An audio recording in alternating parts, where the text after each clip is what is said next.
ও আচ্ছা, তাহলে অফিসে এগুলো করা হচ্ছে না? তোমরা তুমি এখানে কেন বলার বলো আমাকে।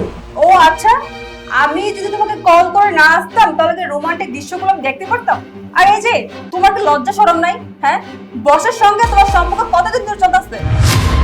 ম্যাডাম, আপনি যেটা ভাবতেছেন এরকম কিছুই না। এসব বড় মানে ছোট মুখে আবার বড় বড় কথা বলতেছে, বেয়াদব কোথাকার। এই তোমরা কেন বলে?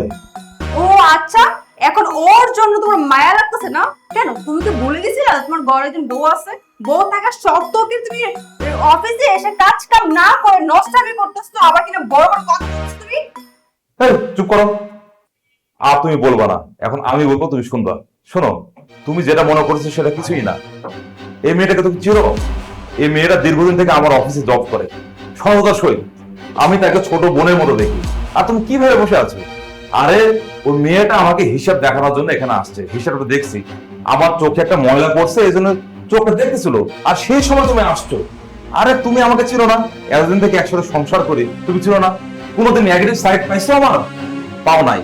কার ইনফরমেশনে তুমি এখানে আসছো? অবশ্যই তোমাকে কেউ কান পলা দিচ্ছে, না হলে এরকম কোনো কথা না। তোমাকে ভালো করে আমি চিনি, আমাকে তুমি বিশ্বাস করতা। আর কোথাও গেলে, কোনো পার্টিতে গেলে পর্যন্ত তুমি ফোন দাও না, পার্টি শেষ না হওয়া পর্যন্ত। কোনো মিটিং এ গেলে তুমি ডিস্টার্ব করো না। আর সেই মেয়ে, তুমি আমাকে ভুল বুঝতেছো? আমি তোমাকে এরকম ভাবি নাই। আরে কোনো কিছু ভুল বোঝার আগে তুমি তো আমাকে বলতে পারতে। আমি তোমাকে বিশ্বাস দিতে করাতে না পারতাম, তারপর তুমি এই অ্যাকশনটা নিতা।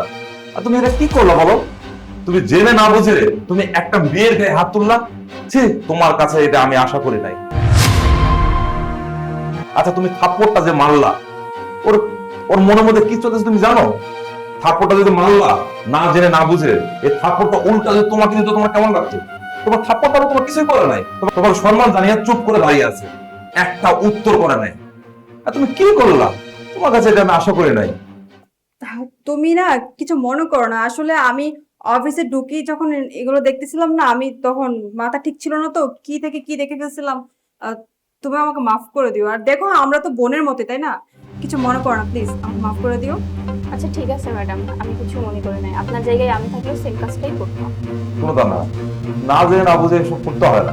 এই যে আমার ময়লা পড়ছে, এই জন্য চোখটা দেখলো, সরাসরি থাপ্পড় মেরে দিলাম। তুমি আগে জিজ্ঞেস করতে এখানে কি অবস্থা, কি ঘটছে, না জেনে অ্যাকশন নিয়ে নিলাম। আরে বাবা, আগে জানতে হয়, বুঝতে হয়। তুমি কোনো কিছু সন্দেহ করলে আমাকে বলবো না? আমাকে বলার পরে আমি যদি তোমাকে প্রমাণ না করাতে পারি, তারপরে অ্যাকশনটা নিতা। একটা মানুষের মনে আঘাত করলে সেই আঘাতটা ব্যাগ যায়, এটা তুমি জানো না? নেয়া, ওরও আমি ক্ষমা চাচ্ছি, আমাকে ক্ষমা করে দেন। এরকম মিস আন্ডারস্ট্যান্ডিং হবে আমি কখনো কল্পনা করতে পারি নাই। এরকম একটা সিচুয়েশন ক্রিয়েট হবে, এটা ভাবলে আমি কি আর বলবো। সরি, প্লিজ আপনি এক কাজ করেন, এই যে আপনি আপনার ডেস্কে যান, আমি খাতা পড়ে দেখবো।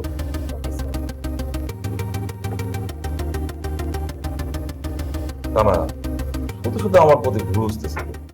শোনো, এত বড় অফিস আমাকে চালাতে হয়, কত এমপ্লয়ার আছে, মেয়ে এমপ্লয়ার, ছেলে এমপ্লয়ার সবাই আছে। তাদের সাথে চলতে হয়, মিশতে হয়, না মিশলে তো কাজ হাসিল করা সম্ভব না। বুঝো না কেন? শুধু শুধু রাগ করো। আচ্ছা ঠিক আছে, আমাকে আরো কোনো কিছু বলতে হবে না, তুমি তাড়াতাড়ি কাজ শেষ করো, আমরা দুজন একসঙ্গে রেস্টুরেন্টে খেতে যাবো। আচ্ছা ঠিক আছে, রাগ কমছে তাহলে। আসো, রাগ করি। বাবা, আচ্ছা একটু ওয়েট করো, আমি শাটডাউন দিয়ে তারপর যাচ্ছি। আমি তাহলে চলে যাই, হ্যাঁ?